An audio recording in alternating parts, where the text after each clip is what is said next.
दुनिया की सबसे बड़ी सुपर पावर और उसकी डिजिटल किलेबंदी का जिम्मा संभालने वाली एक बहुत ही पावरफुल एजेंसी है। नाम है CISA। अब जरा सोचिए, अगर इसी एजेंसी का सबसे बड़ा अधिकारी 9 सखियों वाली गलती कर दे तो क्या हो। CISA यानी cyber security and infrastructure security agency.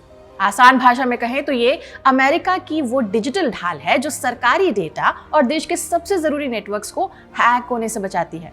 Critical networks यानी कि वो सिस्टम जिनसे अमेरिका में बिजली घर, अस्पताल और चुनाव चलते हैं। अगर ये सिस्टम एक पल के लिए रुक जाए तो पूरे देश में अफरा तफरी मच सकती है। इसलिए यहाँ काम करने वाले हर इंसान को सख्त ट्रेनिंग दी जाती है कि डेटा को कैसे संभालना है और कौन से डिजिटल टूल्स का इस्तेमाल करना है।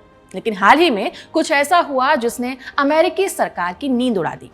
खुद CISA के डिप्टी डायरेक्टर ने अपना काम जल्दी निपटाने के चक्कर में ChatGPT का इस्तेमाल कर लिया। उन्होंने वो सरकारी कागज इस पब्लिक प्लेटफॉर्म पर अपलोड कर दिए जिन पर साफ लिखा था फॉर ऑफिशियल यूज ओनली, यानी ये वो फाइलें हैं जिन्हें किसी भी बाहरी इंसान या सॉफ्टवेयर के साथ शेयर करना मना था। जैसे ही खबर सरकार के पास पहुंची तो तुरंत जांच बैठाई गई। आखिर कौन है ये डिप्टी डायरेक्टर, क्या उन्होंने ये सब अनजाने में किया या इसके पीछे कोई बड़ी कहानी है? तो चलिए समझते हैं आज के इस वीडियो में। नमस्कार, मैं हूं डिम्पिका और आप देख रहे हैं खबरगांव। जिस अधिकारी की मैं बात कर रही हूं उनका नाम है डॉक्टर मधु गोटुमुक्कल। वो फिलहाल CISA के एक्टिंग डायरेक्टर के तौर पे काम कर रहे हैं, यानी एजेंसी की कमान फिलहाल के लिए उन्हीं के हाथों में है।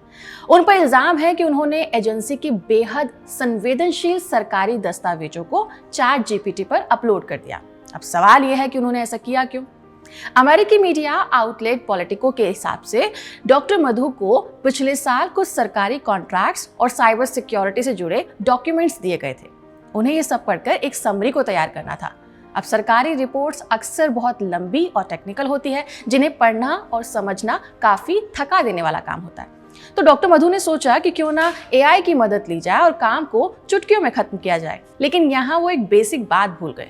ChatGPT का जो वर्जन हम और आप इस्तेमाल करते हैं वो एक ओपन प्लेटफॉर्म है। इसका मतलब ये कि आप जो भी डेटा उसमें डालते हैं वो उस सॉफ्टवेयर के सीखने की प्रक्रिया का हिस्सा बन जाता है, यानी वो जानकारी OpenAI के सर्वर में सेव हो जाती है। यही वजह है कि अमेरिका के डिपार्टमेंट ऑफ होमलैंड सिक्योरिटी ने ChatGPT को ब्लॉक किया हुआ है। ये विभाग अमेरिका की आंतरिक सुरक्षा की जिम्मेदारी संभालता है। लेकिन डॉक्टर मधु के केस में एक ट्विस्ट था। उनके पास इस AI टूल को इस्तेमाल करने की स्पेशल परमिशन थी, लेकिन ये परमिशन सिर्फ लिमिटेड और सुरक्षित कामों के लिए दी गई थी, ना कि किसी सीक्रेट सरकारी फाइल को अपलोड करने के लिए। रिपोर्ट्स बताती है कि जब डॉक्टर मधु ने ये डॉक्यूमेंट अपलोड किए तब उनके कंप्यूटर पर बार बार सिक्योरिटी वार्निंग आ रही थी। ये अलर्ट इसलिए लगाए जाते हैं ताकि कोई गलती से भी सरकारी डेटा लीक ना कर दे। लेकिन हैरानी की बात यह है कि एक के बाद एक कई अलर्ट्स आए, लेकिन उन्होंने इसे रोका नहीं। डॉक्टर मधु का बैकग्राउंड काफी स्ट्रॉन्ग है। वो भारत से है और उनकी पढ़ाई लिखाई देखकर कोई भी कह सकता है कि वो डेटा सिक्योरिटी के उस्ताद हैं। उनके पास कंप्यूटर साइंस में मास्टर्स है, MBA और इंफॉर्मेशन सिस्टम में PhD है और वो इलेक्ट्रॉनिक्स एंड कम्युनिकेशन इंजीनियर भी हैं। CISA से पहले वो साउथ डकोटा के चीफ टेक्नोलॉजी ऑफिसर भी रह चुके हैं।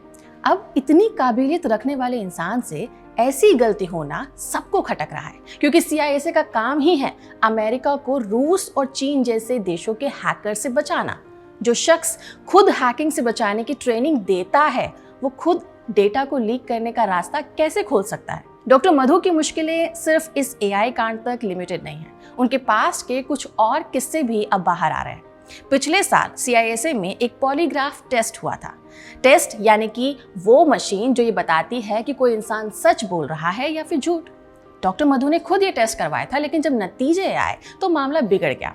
एजेंसी के 6 कर्मचारियों ने उन पर आरोप लगाया कि डॉक्टर मधु असल में इस टेस्ट में फेल हो गए थे, लेकिन उन्होंने अपनी पावर का इस्तेमाल करके रिपोर्ट को अपने हक में लिखवा दिया था। आरोप है कि जब इन 6 लोगों ने आवाज उठाई तो डॉक्टर मधु ने उन्हें छुट्टी पर भेज दिया। अब जब ये ChatGPT वाला मामला सामने आया है तो जांच एजेंसियां इन पुराने विवादों को भी जोड़कर देख रही है। आगे क्या होता है इस पर हमारी नजर बनी रहेगी। फिलहाल इस खबर में इतना है। नमस्कार।